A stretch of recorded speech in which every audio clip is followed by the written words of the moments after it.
Hello from the 35th Washington, D.C. International Film Festival, and this conversation recorded on May 29th around the film Manzanar Diverted, Water Becomes Dust, which is screening in our Justice Matters section. I'm Linda Blackaby, Senior Programmer for the festival and Curator of the Justice Matters section, and we thank the Cross Currents Foundation for their support.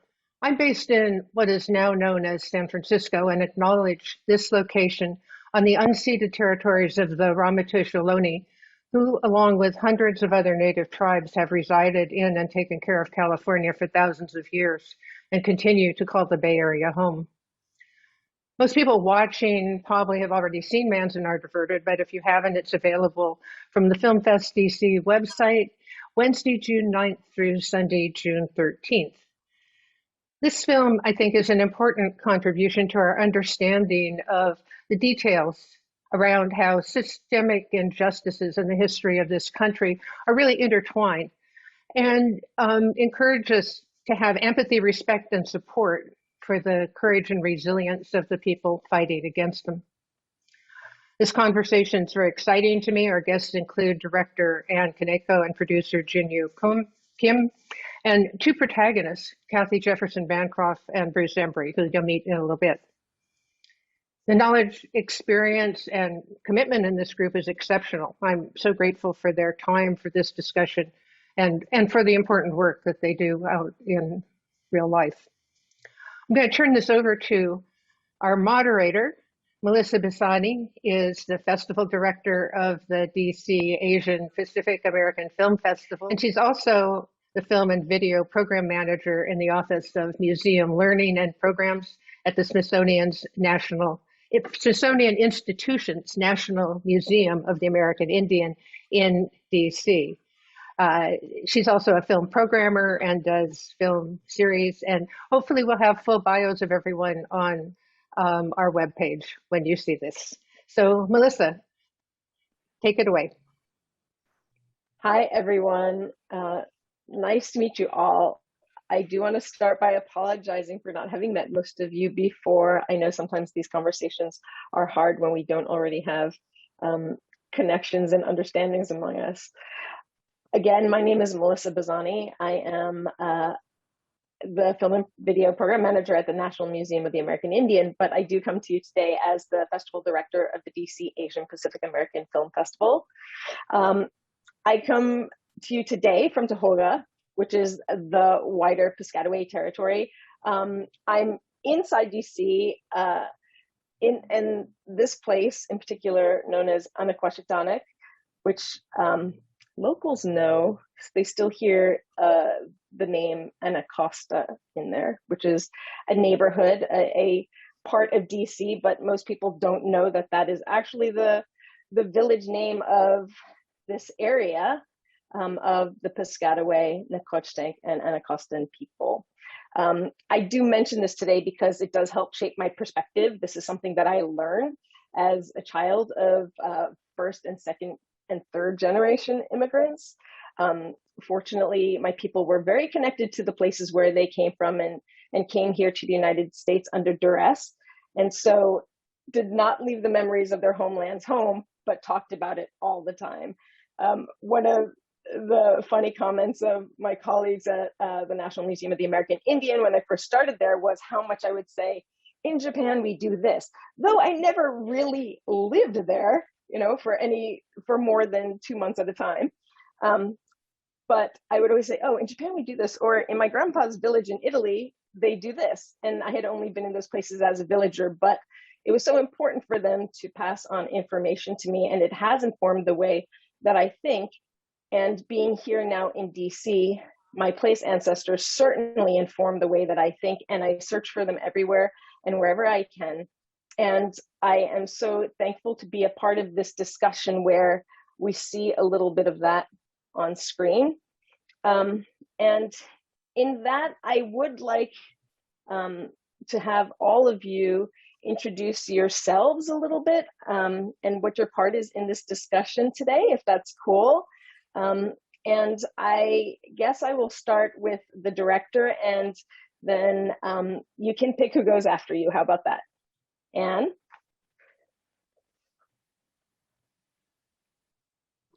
Sorry about that. Hi, my name is Anne Kaneko. I'm the director and producer of Manzanar Diverted, When Water Becomes Dust. I come from the unceded lands of the Tongva and Chumash and many others, also known as Los Angeles. And I guess I'll just pick up my team first. So Jin, you want to go ahead? Sure. Hi, everyone. My name is Jin Yoo-Kim, and I'm the producer and impact producer of Manzanar Diverted, When Water Becomes Dust. And I also come from the unceded territories of the Chumash, Tongva, and Kizh, and many more. And I will pick Kathy. Thank you, Jin. I am Kathy Jefferson Bancroft. I am the Tribal Historic Preservation Officer for the Lone Pine Paiute-Shoshone Reservation.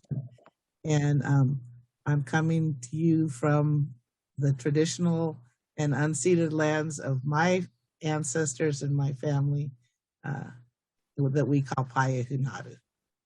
Thank you. Your turn, Bruce. Good morning. Thank you, Kathy. I'm also from the unceded lands of the Chumash and Tonga people here in Los Angeles. I am the co-chair of the Manzanar Committee, and I often say I am only here because of my mother. She was the co-founder of the Manzanar Committee back in 1970 and was incarcerated at Manzanar. So I hope I represent her legacy well today. Thank you. Thank you, everybody, for the introductions. I was wondering how to start this discussion, and I spoke to Anne a little bit about this because much like the water, this is a meandering story. And it's so much about place, and it's so much about removal, and it's so much about water. And in the past couple of years, we've heard through really Native champions of the water, Native people who served the water, telling us that water is life. And I feel that it's not just Lakota people who think this, but all Native people. When I was pregnant with my daughter, I had a midwife that was helping me, a Mohawk midwife, and she would tell me, water is the first environment. You need to keep that in mind. How precious water is to humans, that's how precious it is. And it is precious to all the nations around us. People, animal, plants. And I love this idea of the Paihunadu, how this idea of water is evoked in the very place name. And I would love, Kathy, for you to start us out, because one, you're outnumbered here by the Asian Americans participating, and as a native person of the place this story originates in and is told about, and as someone who has thousands of years of ancestral knowledge being passed down to herself, please tell us a little bit more about the place that this story is located in, and what participating in this film has been like for you. Okay, let me see. Well, this place is very special to, it's very special to all of those of us who have born and raised and descended from people who've lived here thousands of years. We're very appreciative of that, because I'm beginning to realize how many people don't have that background. And our constant presence in this valley makes us very much a part of this place. And I really appreciate that. And I realize that that is who I am. It makes me who I am because of being in here, and the strength that my ancestors showed to be able to remain here when they were forced to move, over and over again. And they said, we're not going anyplace. We're going to die here. And I work every day in my job to protect the human remains of my ancestors who are buried in this land. So that's why it's so important. And I first became involved in this movie when Anne called me up and said, can I talk to you? And I said, sure. And we talked. She did an interview. And I figured that was it, but she kept calling back, and it just ended up to be this long 5-year journey, and that developed into more and more things. And it was quite an adventure for me. I've done a lot of interviews, but never been that involved in a whole project, and realized, oh my God, I don't know how they do it, and came up with a beautiful story. And I'm just appreciative of the message that they're passing on. So thanks. I don't want to maybe ask a question that you've heard a lot, but now with that little bit of connection between you and Kathy, maybe you can, what I'm most interested in is how you came to incorporate the Native people in the place. I see so many environmental documentaries. All places are Native places. You know, that's the baseline for me. It doesn't matter where you are. I mean, you could be in Paris, it's still a Native place. And so it is really beautiful to me that you started with Kathy's voice in this film. That is rare. When you see a film about an environmental subject that may very well be even about Native people living in their ancestral lands, that starts off with an academic who has maybe spent 3 months of the year at a site, you know, in graduate school, and then is now the authority. But I just was so thankful for that little bit. And I'm wondering how you came to find that to be the right approach, how you came into Paiute, if it was through the story of Manzanar, and how you did find the people who helped inform your story. So I was invited by some friends to work on this humanities project around Manzanar. And I think for me, you know, my parents, my grandparents were all incarcerated, but I've always been very interested in the places where my family, Japanese American families, were forced to, were relocated to, or, you know, had to move to during this duress during World War II. And I think for Manzanar, especially being in California, having driven on the 395 many times and sort of been through that land, I was curious about connections between Japanese Americans and Native American history. Obviously, there are parallels in these stories, right, in terms of forced removal.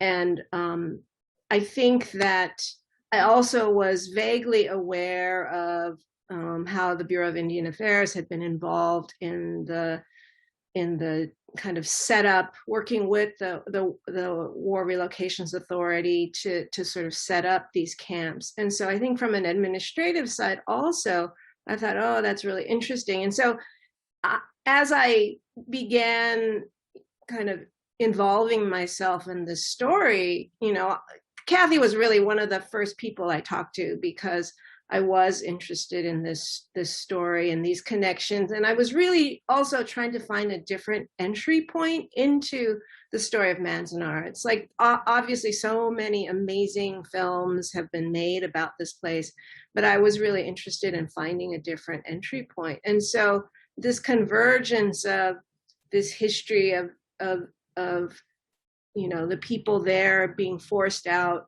you know, to Fort Tejon, and you know, which really is the story of Native Americans everywhere in the United States and the world. But you know, the clear conflicts and the way that history played out, and then obviously this connection to the water story. And myself having, you know, I'm third generation from Los Angeles. My grandparents immigrated to this city. And I think that the story of water has just been totally, you know, it has deeply been a part of what living in Los Angeles means, and sort of the legacy of, you know, what it means to live in a place that doesn't have as much water. Although, you know, this notion that LA is a desert really isn't so true. There is water here, and that it has supported many communities before us, right? So and I think also my mother as a Nisei, I think as many other Japanese and Japanese Americans, had this sort of frugality and this real sense of responsibility to our resources, right? So during the 70s growing up, you know, my mom was like, oh, we've got to conserve water. Okay. And so no problem. She just would, you know, we were using gray water, flushed the toilets, watered our gardens. You know, and gardening, you know, my grandfather was a gardener, you know, this connection to land is also something very inherited. And I think for many Japanese Americans, having worked in agriculture or, you know, as gardeners, I mean, that's been sort of the stereotype of the Japanese American community. So I think for all of those reasons, you know, looking at this place in this way really resonated with me and was kind of a convergence of different parts of my own history. That is interesting to me to hear. There's moments in the film where many people are, well, it's a concentration camp. Manzanar was a concentration camp, but the forced removal of the people into that place resulted in many bad feelings about the landscape itself. And I heard that a lot growing up, just talking about how horrible the landscapes were, how desolate they were. And yet knowing that people had the technology and the know-how and the relationship with the land and water in these different places to survive, and more than survive, love it, you know, love living there. And I think that what is really important for me to hear about the stories of people hating the landscape is that they had connected with their landscape. They had connected with the place they lived before. And this is something that is so important to human beings, but we have lost in these migrations here, I feel, because it's been demanded of us to assimilate. And in that assimilation, in order to become American, we've been demanded to forget who our ancestors are, to forget their survival stories or their stories of aggression, to forget their place. And for me, certainly, it's been Native people who have pushed on this idea onto me that it's not just the place you came from that is important to connect to, but the place you're in now. And I do love this idea of land acknowledgements, as we all gave land acknowledgements as we came on, but to make them personal or not say them at all, I think is going to be the next step, right?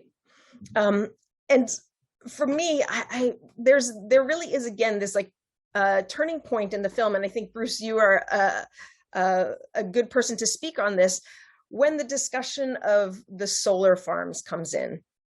Because that was also an issue in Mojave. It's an issue on so many native land bases that are sacred to people. And people want an easy solution instead of, again, going back to technologies that worked in a place for thousands of years. People want to, again, jump on something that sounds like the right easy fix, like solar.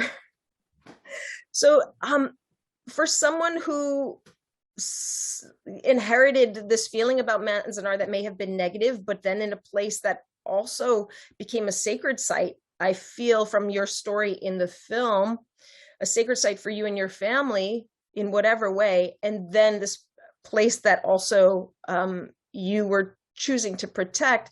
I'm wondering if you could talk about that, the progression of what the place meant to you, as was depicted in the story and as it really is in your life. I know I'm asking these like 5-part questions, but I'm feeling these questions, so I hope you don't mind trying to answer. Yeah, well, I guess maybe a little bit of a kind of a historical background might help explain why we in the Manzanar Committee and my family in particular is so wedded to Manzanar, the site itself.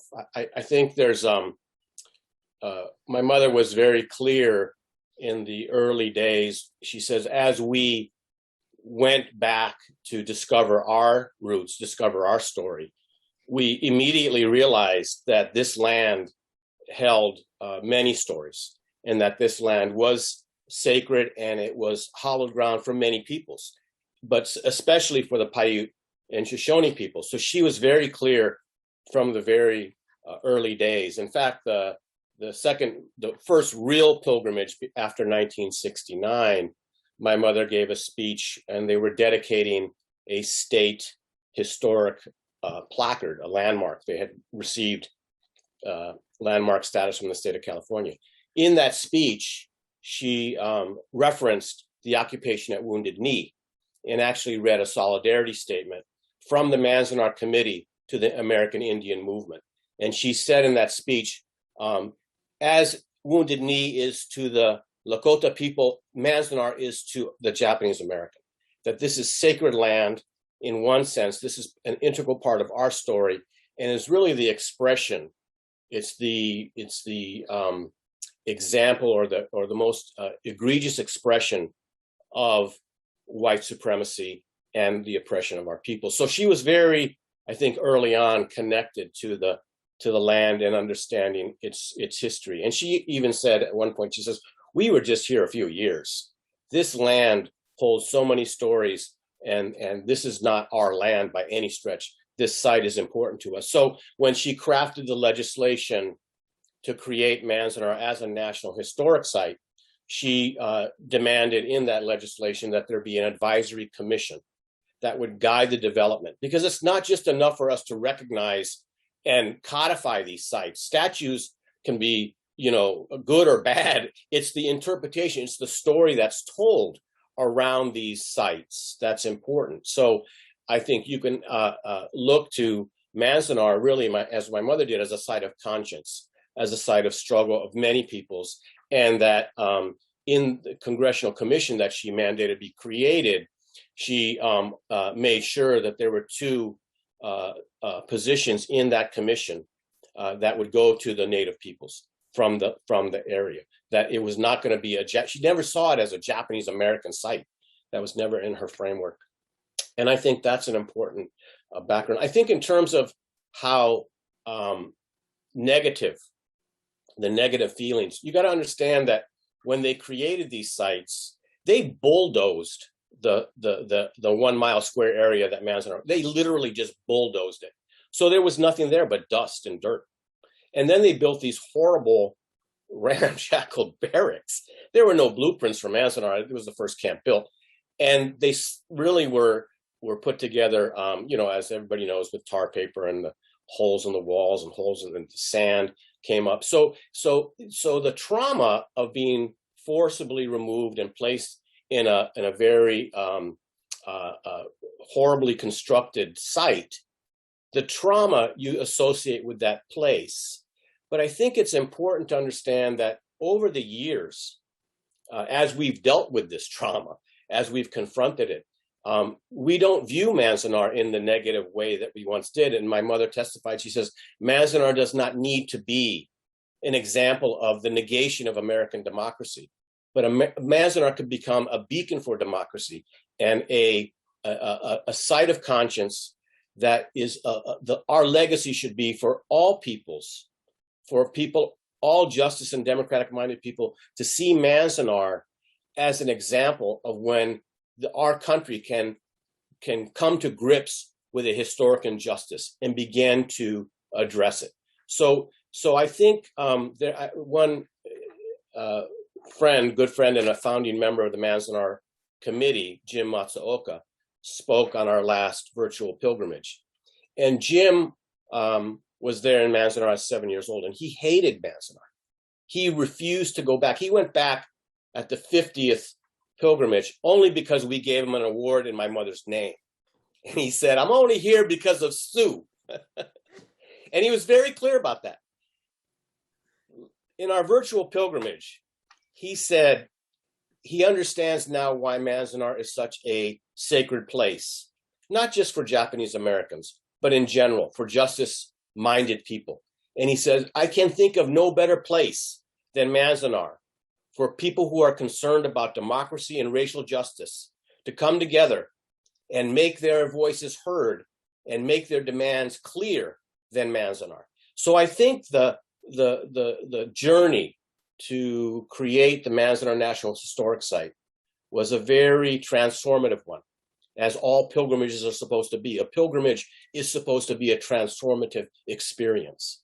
And I feel like it did transform us, especially the third and fourth and fifth generation Japanese Americans. They see Manzanar as not a third and fourth and fifth generation Asian Pacific Islander people. It's not just a Japanese American site. And I think people feel that and they see that. And I think our conception or our feeling about Manzanar has really transformed as our communities have transformed along the way.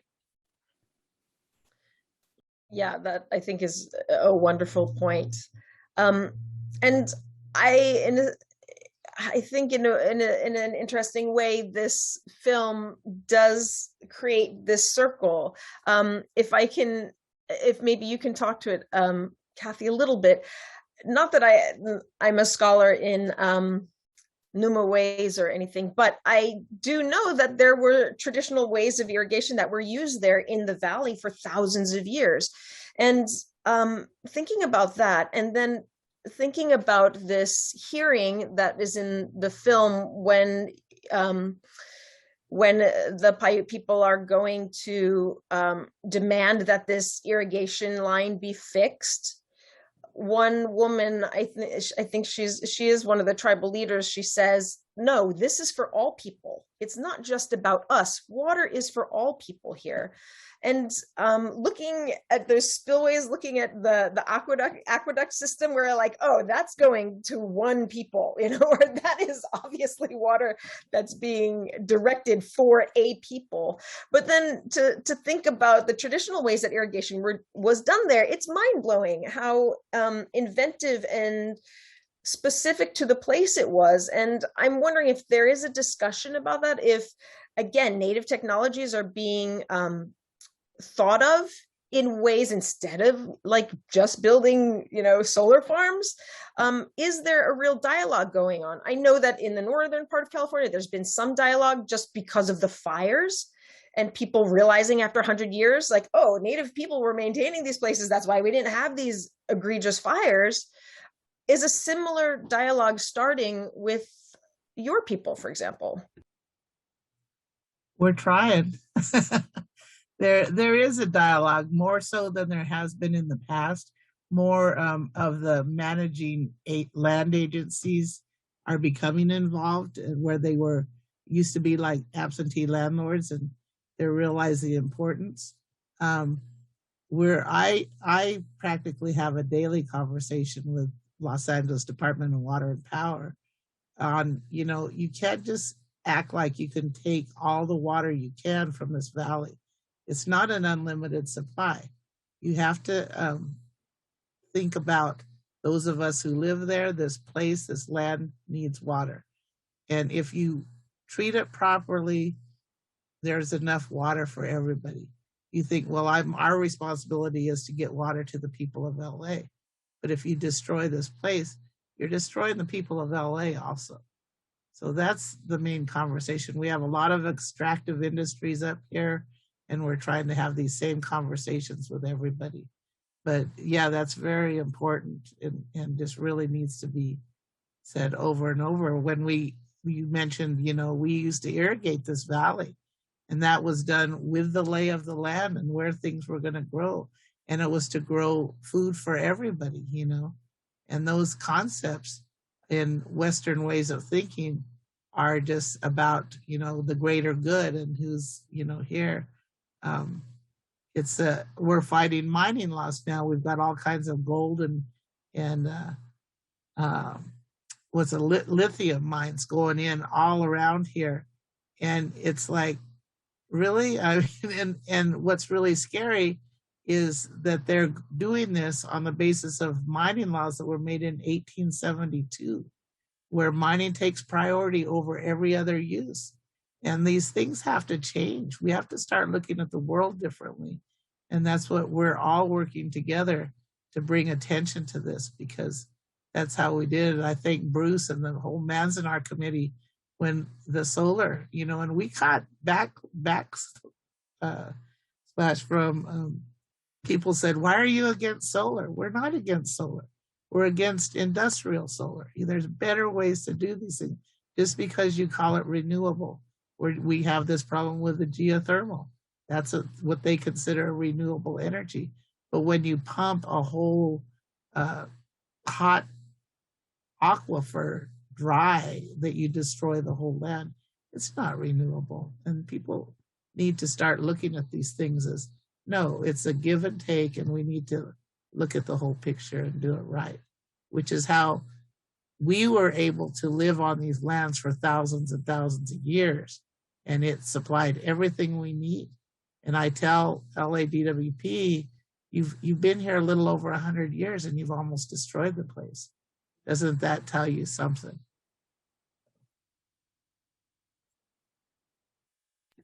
I think that message comes across quite clearly in the film, and beautifully, and also the approach again of this of your community and neighboring communities, indigenous communities that have been so put upon, but how you can still think of everyone who is here regardless of ancestry and say, no, people are people. There's a wonderful story in the beginning where you're recounting a story about hungry Native people suffering because cattle, and this was something that happened all over the United States, where cows came in, cows, which are animals that are not indigenous to this place, and they eat the grass in ways that are very different from our native ruminants, like the bison, which don't rip out grasses from the root. And so the same exact thing that happened on the East Coast, where cows would destroy food stocks and Native people would kill a cow to eat, and then Native communities would be destroyed because of a cow. And this notion that is again introduced in this story and is so important, that a human is human, and a human life is a human life, and that is different than the life of a cow. We have relationships with that animal, but humans are humans, and we don't kill humans over cows. And I think that's something that we really need to hear today. And all these little tidbits of different discussions that are focused on this one discussion about water, that are about life, about all aspects of life. I do love how all of these little presentations come up in this film, and how it really is presenting dialogue between land and people, people and people. I hope more people see it. I guess, I'm aware that you're here too, Jin, and I would love to hear from the producer's perspective, what this film means to you, how maybe you came in on it. I know that Anne was working on the film before you came on as a producer. And maybe you want to just touch on some things that we haven't covered yet. Sure. So I'm Korean American, born in Bolivia. So my entry points to the film were a little smaller, I think. And when Anne first approached me, she was actually my mentor in this program called Armed with a Camera through Visual Communications in 2007. So like 10 years later, she called me and she's like, hey, do you want to produce this film? And at first I was like, I don't really see the connection. I'm Korean, Bolivian American. I don't necessarily call myself an environmentalist. Like I'm not really sure. Like I didn't even know at that point what the history of water in LA was, because I haven't watched Chinatown. And so I was kind of like, I don't know, I'm just a layperson, but I know how to produce, right? And but I read her treatment, and after reading the treatment and seeing some clips, I was immediately like, I need to take action, and I just felt so impassioned about this. And also just as I grew up in, I didn't know any Asian American studies or my history as an Asian American person until like maybe my last year of college. And then after that, I feel like I became more interested in finding out the connections, right, of how my history as a Korean American intersects with Japanese American history, Chinese American history, Pacific Islanders. Like, how is this all the same or different? Like, where do we share? And what is the notion of Asian American identity? We talk about that a lot right now, especially with like the rising hate crimes against Asian Americans. And I just felt like, at first, although I was like, Manzanar is not about me, right? But as Bruce mentioned, it's like when you see something like that in history and how it connects with your own history, it just like reminds you that this site is sacred for a lot of people. And it just reminds you of like the place you live, right? And like the racist laws that have been created to displace people over centuries, and how it's still not stopping, you know. And if we don't know these things that happen to other communities, like how can we protect ourselves, and how can we protect other communities from experiencing the same thing over and over again? And just kind of looking at the macro of like, you know, we're living in a place where there's like a system in place, an infrastructure that is created to uphold white supremacy.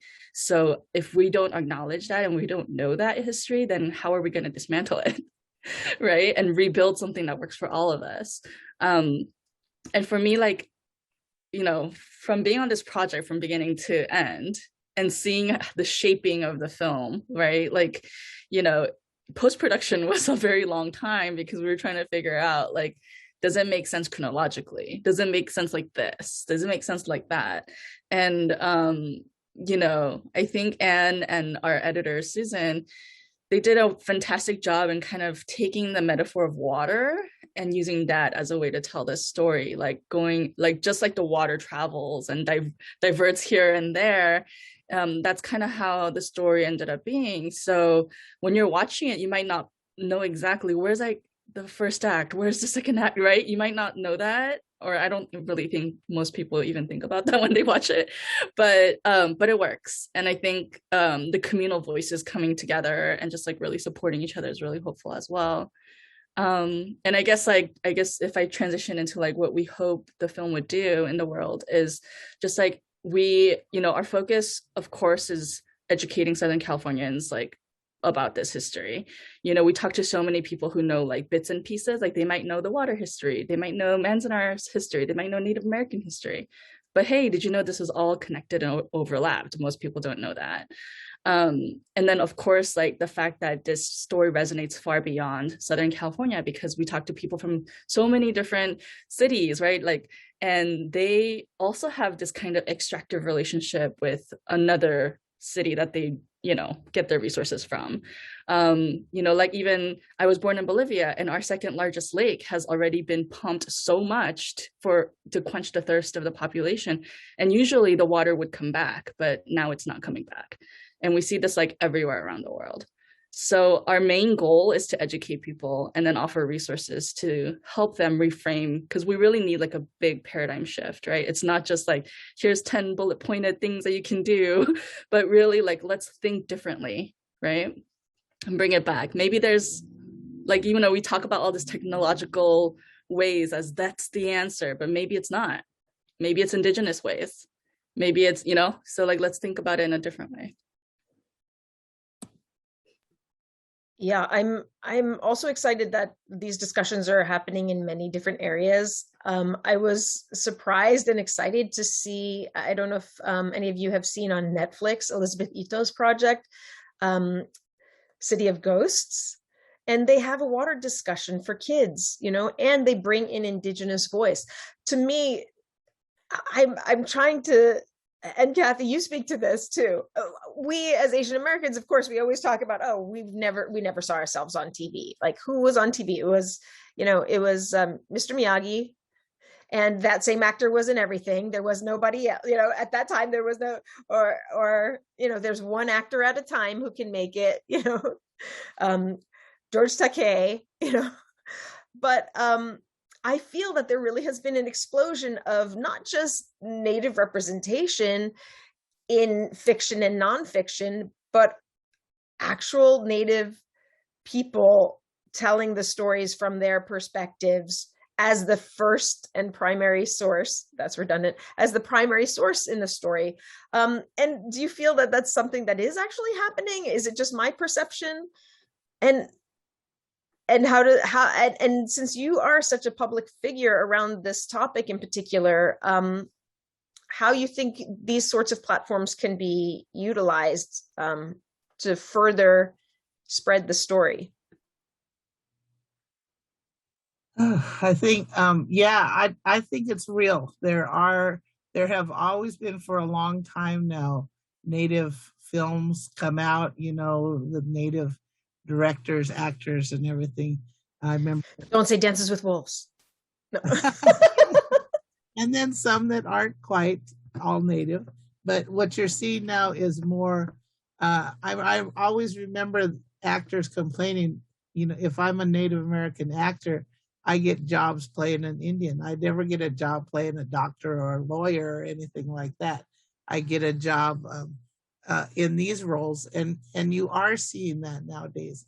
And I have friends that write for these new series that are out, and it's really exciting, and to see that the sense of humor. And I always wonder, because I remember going and seeing Smoke Signals when it first came out. I was in Montana, and sitting in the audience, you could tell where the Indians were in the audience, because you could hear the laughter at times when other people were going, should I laugh at that or not?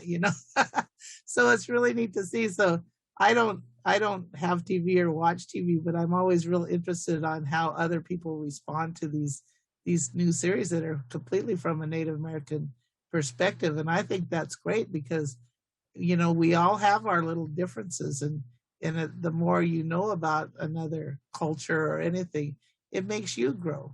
And that's what's important. Everybody isn't the same, and we need to be more accepting of that and understanding. So, yeah, I agree. You're reminding me, Tasba Chavez, she's writing on, I think, 2 shows, right? Isn't she? Right. Yep. On Rutherford Falls and on Reservation Dogs, which is so exciting. She's Paiute, by the way. That's why I bring her up. But yeah, it's super exciting. I think we're running a little bit out of time. I'm wondering if we have one other, Jin had spoken about something that made me recall again this beautiful beginning of the film, I feel like, where there's like this colonized water coming out of the fountain, and then there's natural water, and then there's music, and then there's Kathy's voice, right? And